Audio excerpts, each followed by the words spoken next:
En vivo, desde el estudio Sergio Morales Ortiz, Cambio Digital presenta temas para conversar.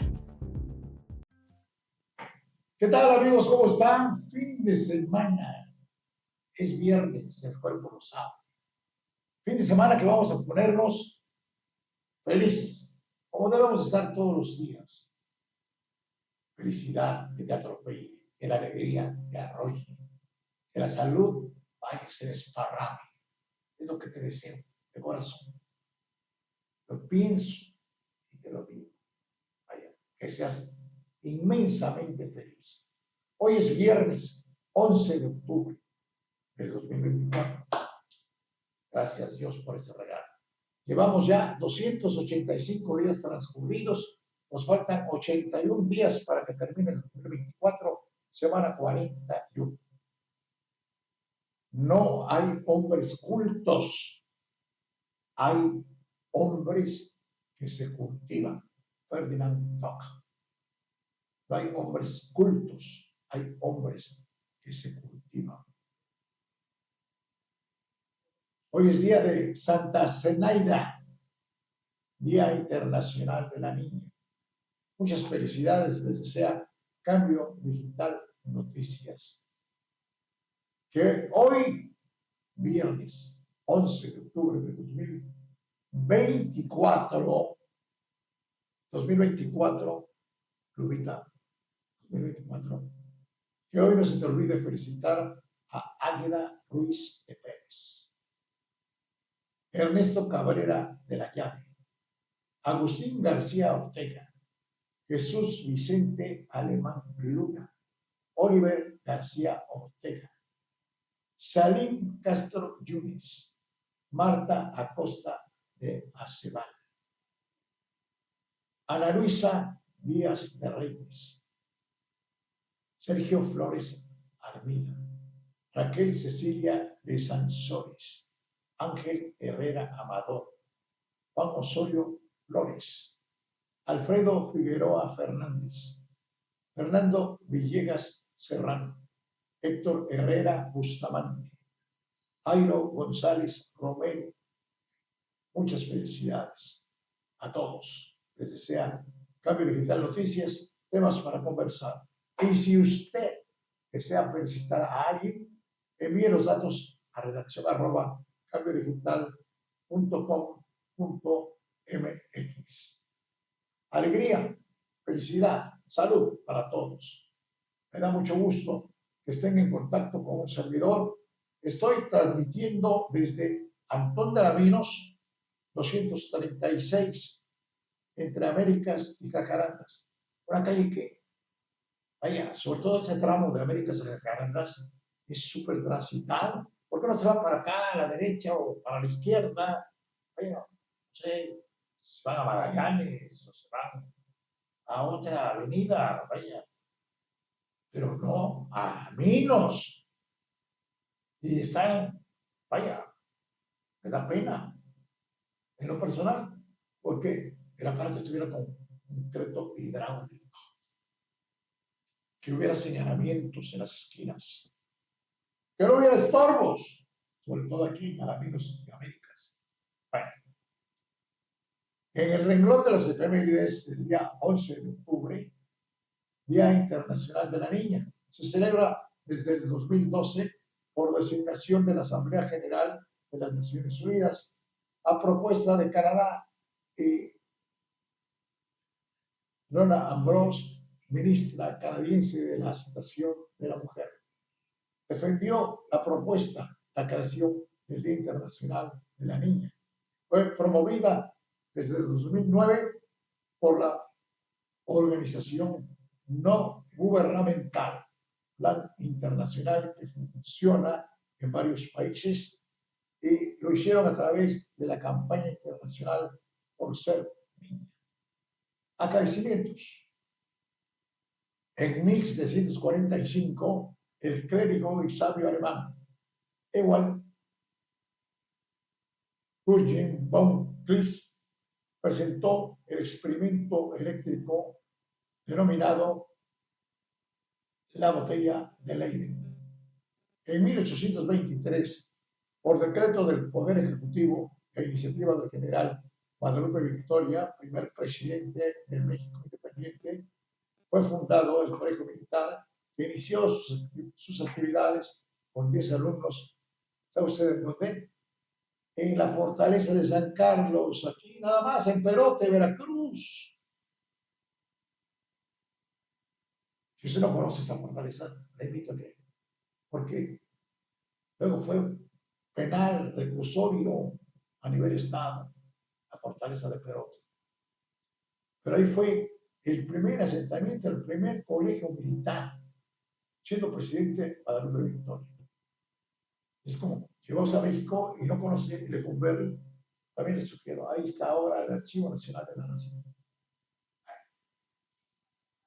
En 1963 falleció en Lancashire, Alpes Marítimos, Francia, la cantante Edith Piaf. Edith Piaf, autora de la canción La Vie en Rose, la vida en Rose. Mi suegra la canta en francés, La vida en Rose. Uno de los símbolos musicales de Francia, Edith Piaf. Había nacido en París el 19 de diciembre de 1915. Edith Piaf falleció en 1963. En 1990, el poeta y escritor Octavio Paz recibió el Premio Nobel de Literatura. En 1979 falleció en La Habana. Falleció autor de la canción Guajira Guantanamera. Los datos más importantes que pudimos recopilar para ustedes este viernes 11 de octubre del 2024.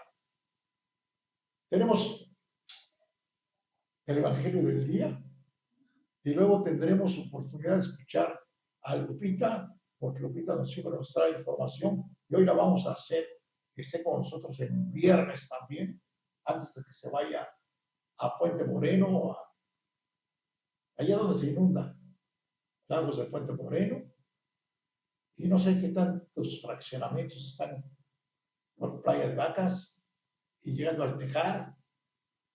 Bueno, el Evangelio del día, escuchemos, por favor. Del Santo Evangelio según San Lucas, capítulo 11, versículos 15 al 26. En aquel tiempo, habiendo expulsado Jesús a un demonio, algunos de entre la multitud dijeron: por arte de Belcebú, el príncipe de los demonios, echa a los demonios. Otros, para ponerlo a prueba, le pedían un signo del cielo. Él, conociendo sus pensamientos, les dijo: todo reino dividido contra sí mismo va a la ruina, y cae casa sobre casa.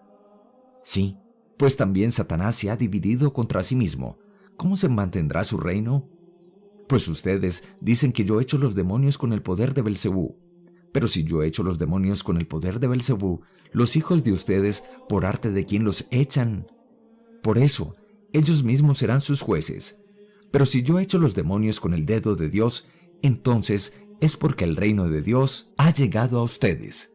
Cuando un hombre fuerte y bien armado guarda su palacio, sus bienes están seguros. Pero cuando otro más fuerte lo asalta y lo vence, le quita las armas de que se fiaba y reparte su botín. El que no está conmigo, está contra mí. El que no recoge conmigo desparrama. Cuando el espíritu inmundo sale de un hombre, da vueltas por lugares áridos, buscando un sitio para descansar, y al no encontrarlo dice: volveré a mi casa de donde salí. Al volverse la encuentra barrida y arreglada. Entonces va y toma otros 7 espíritus peores que él, y se mete a vivir allí. Y el final de aquel hombre resulta peor que el principio. Palabra del Señor. Gloria a ti, Señor Jesús. Del Santo Evangelio. Sé optimista. Sé tan fuerte que nada pueda turbar la paz de tu mente. Habla a todos de salud, felicidad y prosperidad. Haz que los demás sientan siempre que hay algo bueno en ellos. Mira siempre el lado luminoso de las cosas y haz que tu optimismo se realice. Piensa solo en lo mejor y espera solo lo mejor. Sé tan entusiasta del éxito de tu amigo como si se tratara de tu propio éxito. Olvida los errores del pasado y lucha por las grandes consecuencias del futuro. Sonríe siempre y que tu sonrisa sea para todos. Dedica tanto tiempo a tu adelanto personal que no te quede un momento por encontrar defecto en los demás. Sé suficientemente tolerante, firme y generoso para combatir la pesadumbre, la pasión y el miedo, y suficientemente feliz para no permitir la presencia de la inquietud. Cambio Digital, un medio informativo que contiene todas las opciones de comunicación en la red. Con un equipo de periodistas y conductores, le mantiene informado oportunamente de noticias, cultura, finanzas, deportes y del quehacer político cotidiano. Cambio Digital, una opción que en el universo en línea transmite radio y televisión. Conócenos y permanece informado. Gracias. Estamos en contacto con un directo amigo, Ricardo Cañas. Ricardo Cañas, pues, es un amigo en forma muy especial porque tiene una memoria de privilegio. Ha leído, ha estudiado, conoce, y yo les digo así a voz en cuello, en alta voz, para todo el mundo, si no lo conoce, localícelo, platico con él, le puede conversar de todo lo que Veracruz antes, durante y después, lo que es ahora. Él sí les podría platicar de la muralla. ¿Por qué se levantó la muralla que defendió Veracruz? Un puerto, el primero, por muchos años, el primer puerto del país. Nos puede platicar cómo se derribó la muralla. Nos puede platicar de personajes que son importantísimos, de las veces que se ha defendido Veracruz. Bueno, invasiones, batallas, guerras, personajes, monumentos y gente olvidada. El Día de la Hispanidad lo tenemos encima, a la vuelta de la esquina. ¿Qué cosa es eso? El Día de la Raza. ¿Qué se celebra? ¿Por qué lo traemos aquí en Cambio Digital TV? Te vamos para conversar. Ricardo Cañas Montalvo, te felicito por tu cumpleaños. Te felicito por tus prácticas casi estando, vaya, ladivosamente otorgando a ciertos clubes sociales. Ricardo, te escuchamos. ¿Qué tal, mi querido Sergio? Muy buenas tardes, saludo a todo tu público Radio Escucha. También te felicito por tu cumpleaños, que también acaba de pasar. Octubre es nuestro mes. Efectivamente, gracias a Dios. Así, afortunadamente, y que estamos muy bien. Pues efectivamente estamos hablando de que, bueno, fue en la madrugada del 12 de octubre de 1492 cuando Rodrigo de Triana, y en otros documentos aparece como Juan Rodrigo Bermejo, descubrió tierra firme, vio a lo lejos y gritó tierra firme, y se trataba de la isla de Guananí. No era tierra firme, pero era la isla de Guananí, en el archipiélago de las Lucayas, lo que hoy son las Bahamas, en la cual llegó Cristóbal Colón creyendo que estaba llegando a algún sitio de la India. Recordemos que para aquellos tiempos todavía estaba en boga en que si el planeta era o no redondo. De hecho, Cristóbal Colón creía que el planeta Tierra tenía como la forma de una pera, es decir, un poco más picudito en el polo norte y más redondo o achatado en el polo sur. Y que para llegar a las islas de las especies en la India, pues no había que darle esa super mega vuelta por África o por el océano, por el mar Mediterráneo, y posiblemente cruzar países árabes pagando gigantescos impuestos, sino yéndose hacia el oeste, es decir, hacia el poniente, encontrarían pues una ruta más cercana todavía para llegar a la India, y de algún modo tenía razón, pero lo que no sabía Cristóbal Colón era de qué tamaño verdaderamente era la Tierra. De hecho, apenas especulaba un tercio de lo que verdaderamente es actualmente nuestro planeta en esas dimensiones. Por lo tanto, después de más de 2 meses de viaje, horriblemente ya estaba a punto de que se le amotinaran precisamente la tripulación. Por eso a esta isla que ellos encontraron le llamó San Salvador. Así la bautizó como la isla de San Salvador, porque lo salvó de este motín. Oye, Ricardo, ¿y cuál fue el motivo de que se cambiaran? ¿Será por parte de los historiadores, llámese Bernal Díaz del Castillo, como se llamen? Porque si era Rodrigo de Triana, que fue el que salvó a Cristóbal Colón cuando dijo, tierra, tierra, tierra, tierra a la vista. Lo desconozco, pero bueno, Pero sin embargo, algunos nosotros, historiadores, nosotros aquí en Veracruz, en este fraccionamiento, Reforma, Virginia, hay una calle que se llama, la conocemos como Bermejo.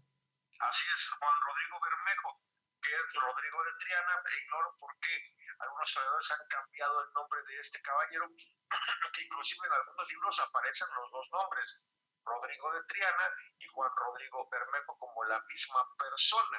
O no son los mismos que ponen en las placas, en las calles, que pues cambiamos los nombres. No sé si se trata porque pertenecía o venía de algún lugar de nombre Triana en España. Eso es muy posible.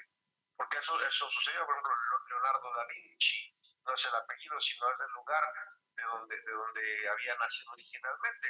Bueno, de modo que sea, él es el que descubre, llegan a esta isla que tiene inclusive hasta un lago en el interior, no es muy grande en realidad, y que había salvado a Cristóbal Colón. Cristóbal Colón, recordemos que hizo 4 viajes, y en uno de ellos pisa tierra firme de América, en una región entre Panamá y Colombia, y funda una población que se llamó Belén, una de las primeras poblaciones en tierra firme de América, que no duró mucho, no duró casi nada, de hecho, y que bueno, venía con 3 barcos, de las cuales solamente 2 eran carabelas, y la nao capitana, la Santa María, era mucho más grande, era una carraca, o nao, también como se le conoce.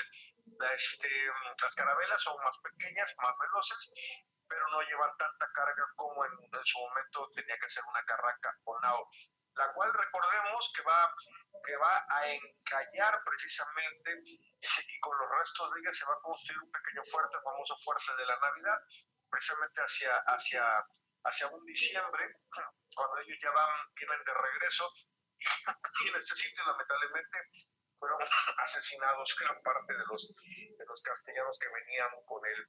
Cristóbal Colón no tuvo tanta suerte como la tuvo Hernán Cortés en su momento. Recordemos que Cristóbal Colón inclusive se murió sin saber que había llegado a una tierra distinta. Sí, algunos autores piensan o escriben que ya al final de sus días Cristóbal Colón pues dudaba un poco de acerca del lugar a donde había llegado, porque jamás llegó a sitio alguno en la India, o sea, lugares que se tenían completamente y perfectamente bien reconocidos. Había descubierto cerca de la India algunos lugares nuevos, eso era lo que creía Cristóbal Colón. Fue un alemán muchos años después el que hace una cartografía de esto, y ya se muestra parte de lo que es el continente americano, y finalmente Américo Vespucio es el que se va a llevar todo el crédito, y por Américo Vespucio este continente, que se debió de llamar Colonia quizá, o Colombia, por Cristóbal Colón, se llama América, por Américo Vespucio. En fin, Cristóbal Colón no le fue tan bien verdaderamente, murió en la total pobreza, a diferencia de otros que, bueno, finalmente lograron hacer grandes hazañas, como en este caso aquí en México, Hernán Cortés. Por muchos años se le llamó el Día de la Raza al 12 de octubre. La verdad es que, bueno, para muchos es el Día de la Hispanidad en el continente americano, porque de la raza prácticamente todo el continente, todo el continente, incluyendo inclusive los Estados Unidos, podemos decir que venimos, o la población actual va a descender de un mestizaje muy rico, dependiendo del punto en donde se encuentre. Por ejemplo, nosotros aquí en México tenemos mestizaje no únicamente con los españoles, sino también con los indígenas mexicanos, con los negros y también franceses, portugueses. Somos una mezcla gigantesca de razas. Entonces, ya decir Día de la Hispanidad, pues bueno, podría darse. Para mí es el encuentro de dos mundos, la llegada de los españoles al continente americano que en definitiva abrieron una ruta y fue el parteaguas de todas estas zonas que fueron colonizadas no solamente por españoles, sino recordemos que también por una pequeña parte por franceses y también por portugueses, en el caso muy específico de Brasil. Entonces, el Cristóbal Colón es el que abre la ruta, ya una ruta bien definida y por supuesto una ruta en la cual pueden ir y venir los barcos. Se va a encontrar el área del tornaviaje, en la cual las corrientes del Océano Atlántico, las aguas del Golfo de México cálidas, salen a bañar precisamente la parte norte del Atlántico hacia Inglaterra, hacia Portugal, hasta allá llegan y descubren ese tornaviaje que los logra regresar de forma segura al continente europeo. Perdón, por ese motivo, bueno, se le llama así, pero debemos de recordar que al menos 500 años antes, o quizá un poquito más, de la llegada de Cristóbal Colón, los vikingos habían llegado a Terra Nova o Tierra Nueva, que es la parte de Canadá, la parte este de Canadá, en Norteamérica, donde inclusive hubo un pequeño asentamiento, se ha descubierto hoy los restos de un asentamiento vikingo hacia lo que es Terra Nova, en esta parte del este de Canadá, que es muy importante. Sin embargo, quizá no hubo tanta proliferación de viajes de un extremo del Atlántico al otro. Aquí sí no fue, como sí sucedió, por supuesto, tanto con España como con Portugal en un determinado momento, y por supuesto Inglaterra, ya con las famosas 13 colonias del lado este también de lo que hoy es Estados Unidos. Y también no debemos olvidar que acaba de pasar una fecha muy importante, 6 de octubre de 1968, llegó por primera vez al continente americano, entrando por Veracruz, la antorcha olímpica. Y esto fue la realización de los 19º Juegos Olímpicos de la era moderna, de los cuales se habían hecho en Europa, se interrumpieron por la Segunda Guerra Mundial, luego se reanudaron. Finalmente, en 1963, en Baden-Baden, Alemania, el Comité Olímpico Internacional decidieron que se hicieran estos 19º Juegos Olímpicos de la época moderna en México, regresaran a América. Ya se habían hecho en América, se habían hecho en Estados Unidos precisamente hacia 1932, habían hecho Juegos Olímpicos en Los Ángeles, California, pero no hubo ceremonia del fuego, o sea, no hubo traslado del fuego olímpico.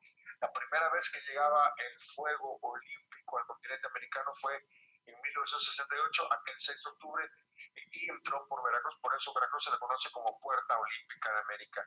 Recordemos que precisamente el 23 de agosto de 1968, la griega María Mosholiu encendió a la vieja usanza, como una diosa griega, un enorme fardo de leña que había sido encendido por unos espejos de plata que reflejaban los rayos del sol.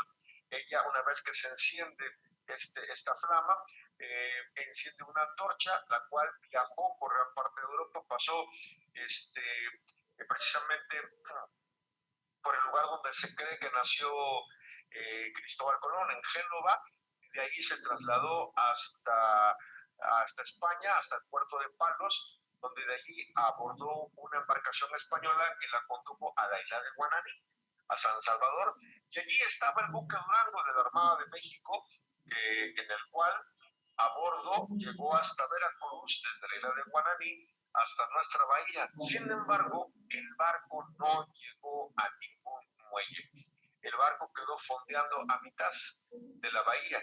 Se había planeado una perfecta recepción de la antorcha olímpica con 17 atletas veracruzanos en un inicio, claro, que eran nadadores, de los cuales, bueno, el Durango quedó a la mitad de la bahía de Veracruz y el comandante del Durango, el capitán Tomás Ortega Bertrand, bajó o descendió por una escalinata con la antorcha olímpica para pasarle el fuego, la flama olímpica, al primer nadador, que fue Sergio Castellanos Ruelas, el cual, bueno, a él le toca aventarse precisamente al mar con la antorcha olímpica en sus manos y bracear, nadar solamente con un solo brazo, mientras en el otro llevaba precisamente la antorcha.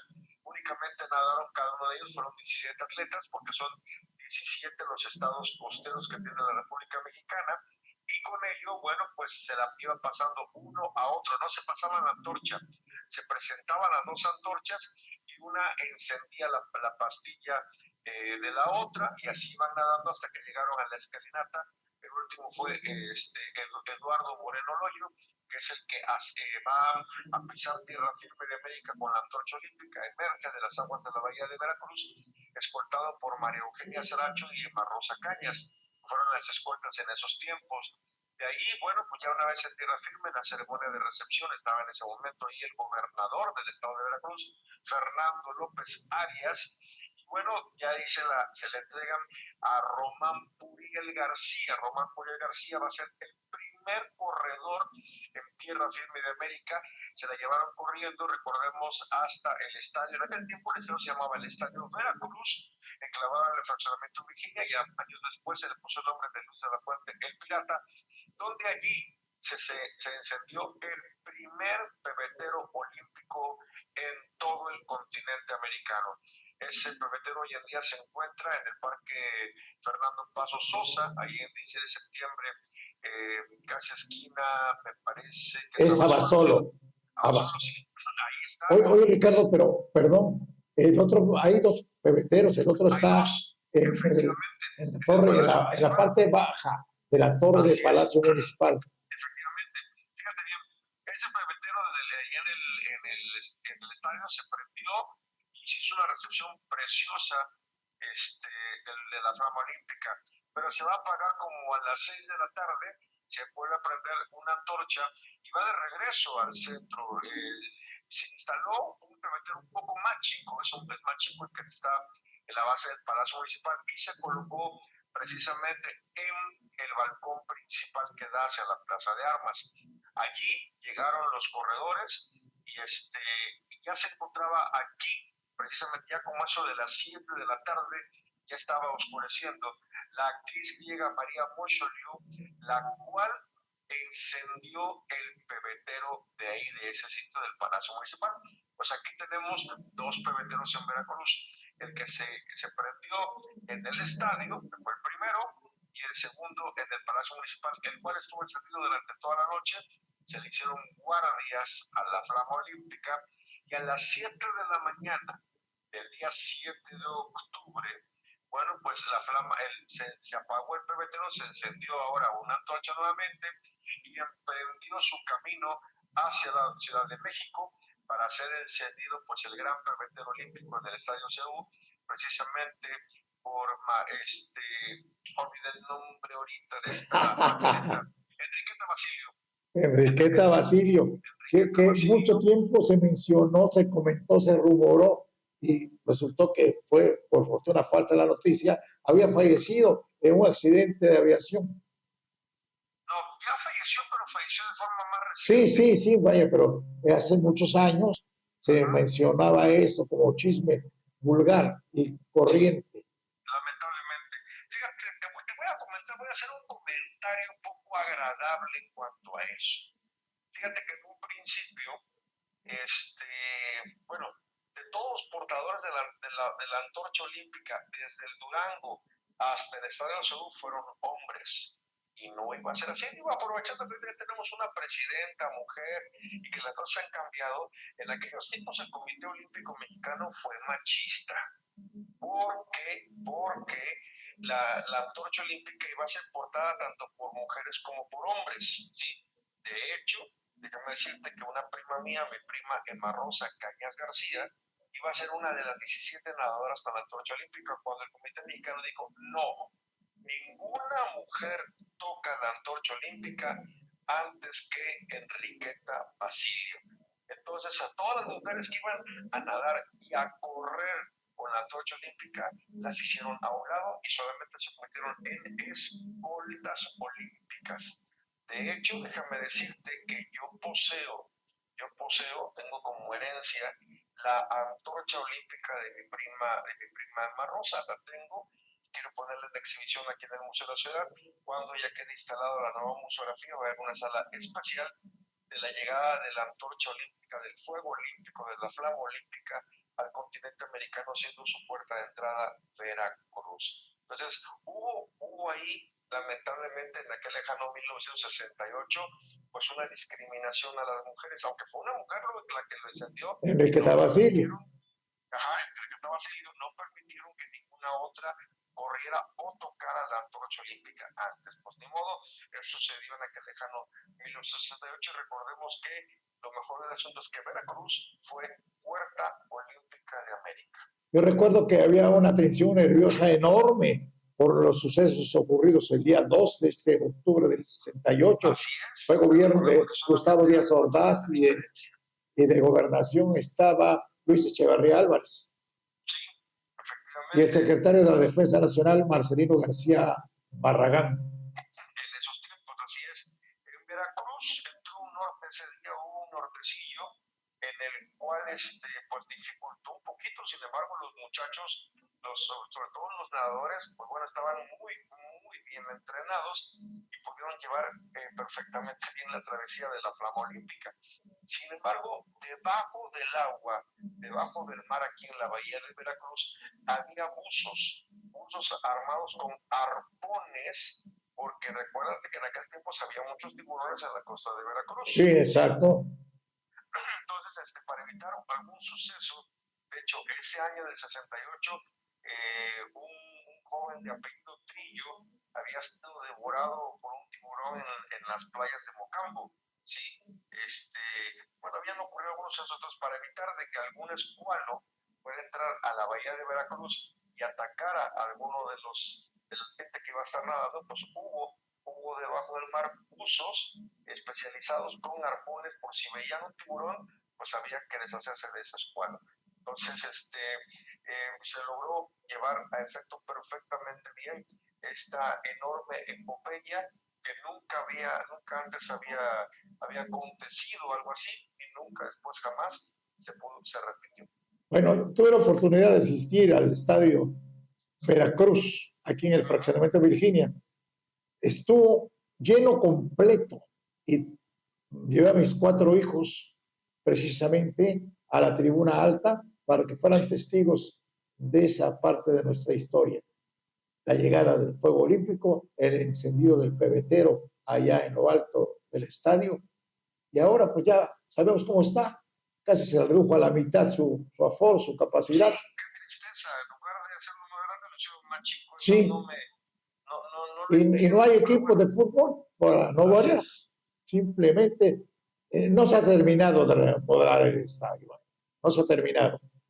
Faltan pequeños detalles. Dijéramos, faltará un 10% para culminar la remodelación, pero quizás para Navidad o Año Nuevo, la próxima temporada. Se menciona que puede regresar el fútbol, que puede ser el equipo de la Franja, el equipo del Puebla, el que pues venga a devolver los colores y el sabor del balompié aquí en Veracruz, Boca del Río. Así es, pues bueno, Veracruz siempre fue de mucho béisbol, pero fue 100% beisbolero.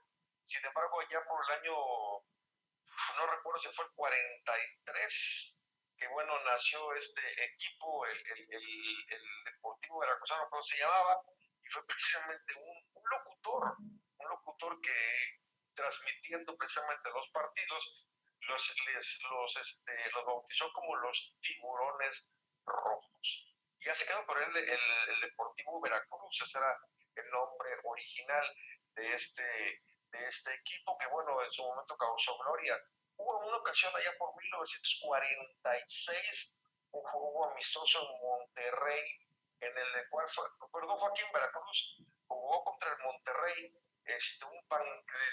decía la noticia en aquellos tiempos, banquete de goles a Veracruz porque fueron 16-0, ganando el equipo del Veracruz. Claro, en la época gloriosa de Luis de la Fuente el Pirata, entre otros grandes de esa época, precisamente en el deporte veracruzano, en lo que es el fútbol.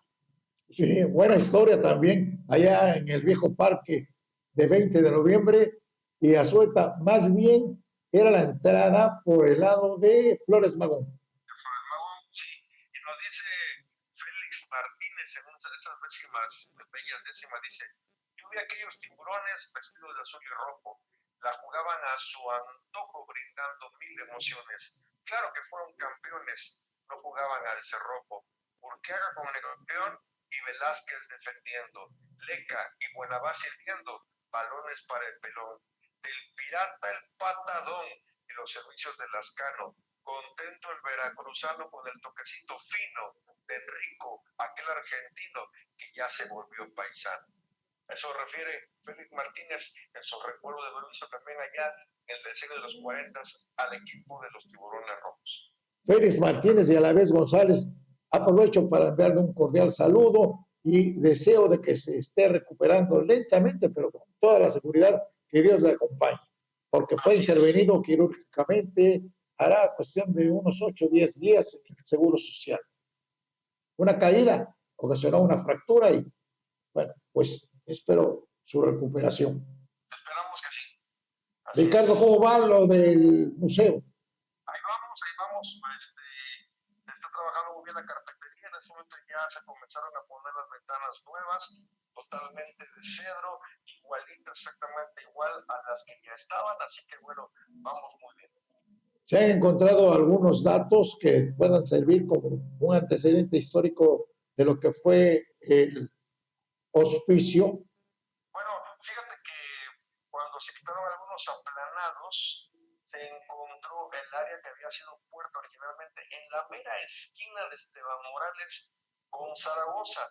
En ese punto, en esa mera esquinita del edificio, de este edificio del Museo de la Ciudad, ahí había puertas que la gente podía entrar porque ahí se encontraba la panadería del hospicio. ¿Sí? Los niños hospicianos hacían pan, hacían michas, hacían pan dulce, tanto para el consumo interno como para la venta exterior y así generar algún recurso económico.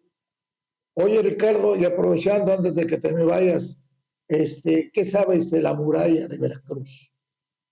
Bueno, mira, la muralla de Veracruz que se comenzó a construir después del ataque del pirata Lorencillo, aunque bueno, ya se estaba empezando a fortificar Veracruz a partir de 1635, en el cual se construye el baluarte de Santiago y su hermana gemela al norte, el baluarte de la Caleta.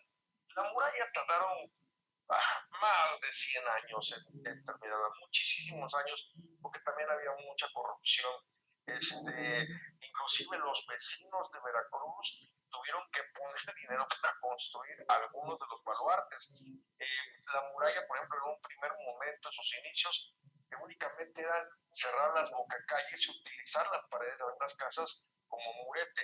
En un principio, bueno, intervinieron distintos y varios ingenieros militares como Santiesteban, Manuel Agustín de Mascaró, entre muchos más. En un principio, la muralla la hicieron únicamente de aproximadamente 2 varas de alto, es decir, 1,5 metros de alto, con una estacada de madera. Y déjame decirte que esa estacada de madera, la muralla medía más de 2,5 kilómetros de longitud, y la estacada de madera, cada estaca estaba tasada en 7 pesos. 7 pesos y al parecer eran 7 pesos oro. Cuando uno de los veedores vino a revisar las obras de fortificación de Veracruz, con un dedo, así nada más empujando, rompió una de esas estacas. Y estaba podrida por la acción del sol, la lluvia y el salitre. Y aún así dijo, qué barbaridad, aquí cómo se ve que le están robando al rey. Cada estaca no vale ni medio peso. Y estaban tasadas cada una, y eran cientos, en 7 pesos oro cada una. Imagínate nada más. Finalmente, hacia alrededor de finales del siglo XVIII, principios del siglo XIX, ya queda terminada la muralla, la cual medía desde su base hasta el punto más alto 4 varas castellanas. Antes no se medía en metros, se medía en vara castellana, y la vara castellana medía 83 centímetros, o sea, ni siquiera llegaba a 1 metro. Entonces, y había todo su largo, tenía aspilleras o troneras, donde las cuales, bueno, los soldados desde el interior del recinto amurallado podían disparar de forma segura al exterior, sacando sus armas precisamente por ese punto. Al final, quedaron 9 baluartes, dos del lado del mar, 7 del lado de tierra, en los cuales, bueno, empezaba por el baluarte de la Caleta, estaba el baluarte de San Juan, San Mateo, San Javier, Santa Gertrudis, Santa Bárbara, estaba también el baluarte de San Fernando, San José, y al final el baluarte de Santiago, en el extremo sureste de la ciudad. Los baluartes, por ejemplo, el de Santiago tenía cambio de tiro, tanto con San Juan de Ulúa como con la Isla de Sacrificios. El baluarte de la Calera tenía también cambio de tiro con San Juan de Ulúa, con el cual, bueno, podían impedir algún ataque marítimo a la ciudad de Veracruz. Entonces, la fortificación tenía 4 puertas para su acceso, estaba del lado de tierra, ahí muy cerquita de la iglesia de la Pastora, la Puerta México, hacia la hoy esquina más o menos de que es lo que sería Zamora, con el Callejón de Degollado, la Puerta Nueva, Puerta Cuña, y aquí en la entrada de Independencia, en intersección con la calle de Ignacio López Rayón, estaba la Puerta de la Merced, y derivaba su nombre a que estaba a tan solo una cuadra el antiguo convento de la Merced. De allí, la Puerta del Mar o la Puerta del Muelle, que era originalmente un pórtico con dos arcos que fueron bombardeados y destruidos con la Guerra de los Pasteles en 1838 y reconstruidos en 1842 con un hermosísimo arco, tipo el Arco del Triunfo, tipo la Puerta de Alcalá, inclusive, así muy hermosa, la cual todavía existe y se encuentra adentro del antiguo edificio de la aduana porfiriana. Hoy está ocupado por la región naval aquí en la ciudad de Veracruz. Entonces, bueno, la muralla no duró en pie, vaya, no llegó ni a un siglo, llegó creo que ya completita y terminada 80 años, porque el 14 de julio de 1880 comenzó el derribe de la muralla. La muralla, la verdad, de llamarle muralla es así como que darle más de lo que verdaderamente fue. Era una barda un poco alta, nada más eso, que medía apenas una vara castellana de grueso. Podemos pensar que la muralla era como la muralla china. Es más, Campeche, San Francisco de Campeche, que no tenía la importancia comercial que tenía Veracruz, la muralla de San Francisco de Campeche era más gruesa. Y se conserva, señor, se conserva. Se conserva en unas partes se conserva, sí, sobre todo el lienzo de tierra, inclusive puedes caminar encima de ella. La de Veracruz no. La de Veracruz era pequeña, se trajeron sillares, es decir, piedra desde Cuba, desde Campeche, en barco. Fue un proceso muy caro, un proceso muy lento, fue un proceso muy difícil. Terminar esa muralla tardaron más de 100 años en terminarla, muchísimo más, y solamente estuvo 80 años en pie, y en su gran mayoría era de coral, en el cual, bueno, pues el coral es poroso, si le pegabas un cañonazo abrías un buen boquete en ella. Entonces, bueno, no servía de mucho en realidad. Atrasaba un poco la toma de la ciudad, pero finalmente la ciudad caía. Por lo tanto, ya para 1880, ya la muralla representaba algo vetusto que no tenía ningún uso. Ya habían crecido los barrios extramurales. Afuera de la muralla ya estaba el barrio del Caballo Muerto, estaba el barrio de las Californias, por supuesto la Huaca en sus primeros años, el barrio del Cristo, el barrio de San Sebastián, el del Nuevo Mundo, el barrio del Mondonguero, los cuales, bueno, estaban creciendo con casitas de madera que no estaban reguladas ni alineadas. En esa época, así como si de invasión, así como les decimos ahorita, como si fueran los paracaidistas, así. Entonces, bueno, había que darle servicios y alinear los nuevos asentamientos urbanos que estaban dando afuera de la muralla, por lo cual había que ya unir las ciudades de extramuros con intramuros. Eso hizo don Domingo Buró, que solicitando el permiso con don Porfirio Díaz en aquellos tiempos, se le otorgó el permiso de derribar la muralla, los baluartes del lado de tierra. Tenía que dejar los cuarteles militares, donde ahorita está el Teatro de la Reforma, tenía que dejar el baluarte de Santiago, el baluarte de la Caleta y el lienzo de muralla que miraba hacia el mar, que era un poco distinto. El lienzo de muralla que miraba hacia el mar tenía, por supuesto que tenía un cimiento más grueso, más grande, y también la muralla era un poco diferente para soportar los embates del mar. Esto iba a proteger por supuesto, a la ciudad de las zonas marinas, sobre todo en temporadas de nortes. Entonces había como una especie de malecón para proteger a la ciudad del oleaje. Ese sí, no se derribó hasta casi ya con las obras del puerto de Veracruz a finales del siglo XIX, es decir, casi 20 años después, se va a demoler el lienzo de muralla que daba hacia el mar, pero no completo. Quedó un pedacito de unos 40 metros dentro de lo que ya luego se delimitó como la zona fiscal, exactamente el tramo que corría sobre lo que hoy es la avenida Landero y Cos, entre Mario Molina hasta Lerdo. Y debe de haber algún dato o un resto de este histórico pasaje donde están los puestos de curiosidades. Así es, está ahí atrás y va a quedar al descubierto dentro de tan solo, pues, cuando ya se reabra la plaza del heroísmo veracruzano. Y eso lo sacamos a colación por el gran descubrimiento que hicieron de restos de la muralla con motivo de las obras que están ejecutándose para evitar que se siga inundando el centro histórico de Veracruz. Mire, querido Ricardo, te agradezco muchísimo tu participación, como siempre. Dejas huella y espero que en algún momento mis paisanos, mis veracruzanos, amigos porteños, sepan reconocer en ti esta grandeza que tienes de memoria, de historia, de conocimientos, y que pues no hay nada impreso, tristemente, no hay nada escrito, no hay ningún libro, y lo has platicado abiertamente aquí en Cambio Digital TV, temas para conversar. Te mando un fuerte abrazo y saludo con todo respeto a tu personal que siempre está pendiente de nuestras transmisiones.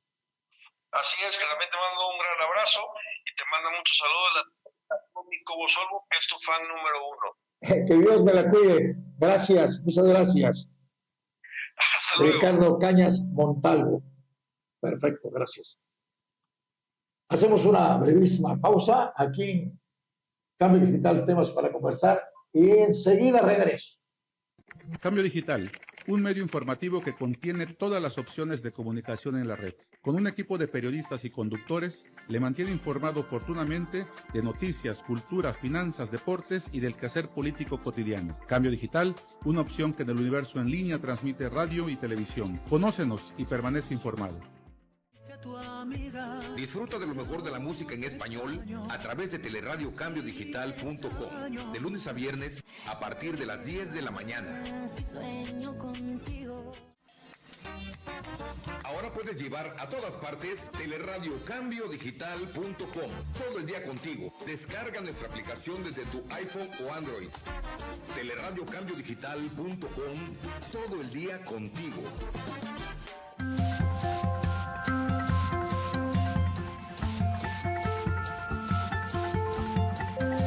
Estamos en Cambio Digital TV, temas para conversar, siempre con algo de interés. Ahora hacemos enlace a la ciudad, hermosa Ciudad de México.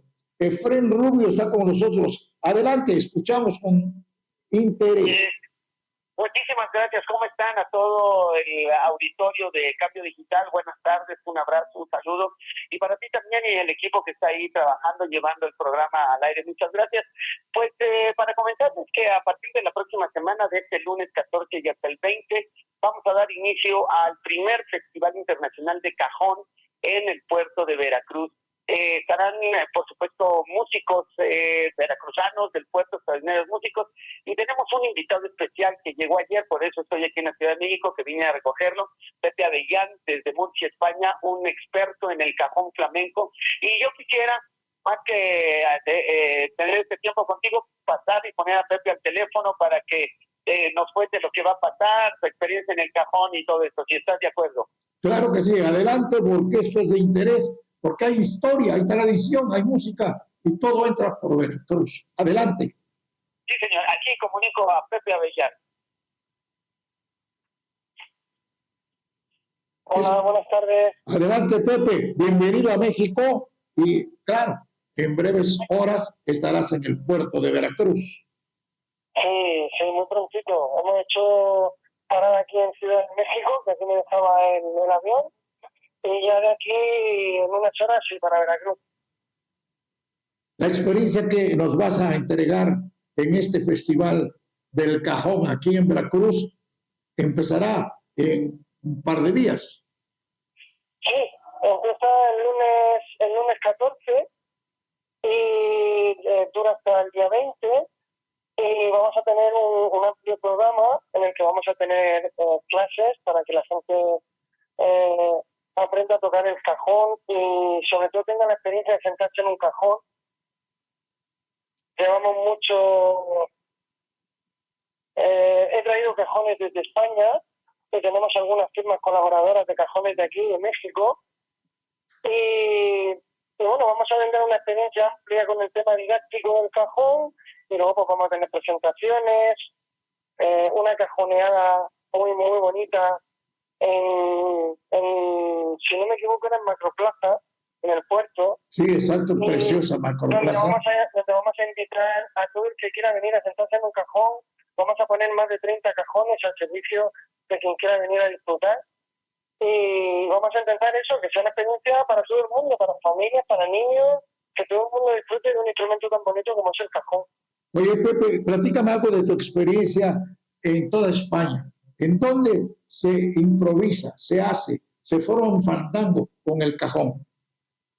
Pues, bueno, sabemos que en España el cajón arraigó en el flamenco a través de la llegada del cajón de Perú, de la mano del gran guitarrista Paco de Lucía. Entonces, bueno, pues prácticamente en todo el sur de España es como muy usual utilizar el cajón dentro del flamenco, ¿no? Y del flamenco y de todas las fusiones musicales que se han dado. Entonces, bueno, yo aparte de formarme en ello, pues desde el principio desarrollé una metodología muy clara, que la he llamado con mi apellido, Método Avellán, y con ella pues llevo proyectos educativos en todo el país, en la que visito colegios, institutos, que por cierto aquí en Veracruz también vamos a visitar 3 colegios y la Escuela de Bellas Artes de Veracruz, donde vamos a instaurar y vamos a empezar a trabajar en mi proyecto El Cajón al Cole, que es llevar todos esos cajones que estaba hablando antes a los colegios para que todos los niños tengan la experiencia de sentarse en un cajón. Y además aquí vamos a hacer, en cada país al que me desplazo, fusionamos el flamenco con su música tradicional. Porque el cajón es muy versátil y aquí vamos a fusionarlo todo con el son jarocho. Una cosa muy importante, que llegas en unas fechas especiales para México, precisamente con motivo del Día de la Hispanidad, que es este 12 de octubre, la llegada y el recuerdo grato siempre de esas carabelas, la Niña La Pinta y la Santa María, los marinos españoles que llegaron a El Salvador y que llegaron también a tierra firme de América. Pepe, bienvenido a México. Te esperamos aquí en Veracruz a partir del próximo lunes en este Festival del Cajón. Gracias, Efrén Rubio, por traerlo aquí a los micrófonos de Cambio Digital TV, un portal noticioso de más de 15 años al servicio de la sociedad. Muchas gracias y esperemos vernos por allí por el puerto de Veracruz, que de verdad que lo que traemos no tiene desperdicio, hay que disfrutarlo. Perfecto, muchas gracias. Un abrazo sincero. Bienvenido a México. Gracias. Otro abrazo. Gracias, muy amables. Efrén, ¿algo que quieras agregar, Efrén Rubio? No, ya, parece que esa fue toda su información. Una breve pausa. Regresamos enseguida. Cambio Digital, un medio informativo que contiene todas las opciones de comunicación en la red. Con un equipo de periodistas y conductores, le mantiene informado oportunamente de noticias, cultura, finanzas, deportes y del quehacer político cotidiano. Cambio Digital, una opción que en el universo en línea transmite radio y televisión. Conócenos y permanece informado. Disfruta de lo mejor de la música en español a través de teleradiocambiodigital.com de lunes a viernes a partir de las 10 de la mañana. Ahora puedes llevar a todas partes teleradiocambiodigital.com todo el día contigo. Descarga nuestra aplicación desde tu iPhone o Android. Teleradiocambiodigital.com todo el día contigo.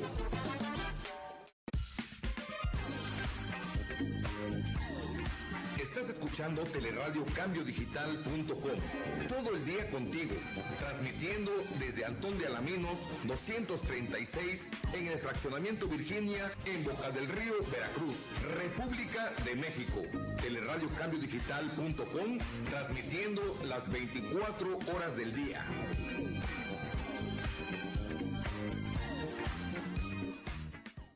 Cambio Digital, un medio informativo que contiene todas las opciones de comunicación en la red. Con un equipo de periodistas y conductores, le mantiene informado oportunamente de noticias, cultura, finanzas, deportes y del quehacer político cotidiano. Cambio Digital, una opción que en el universo en línea transmite en radio y televisión.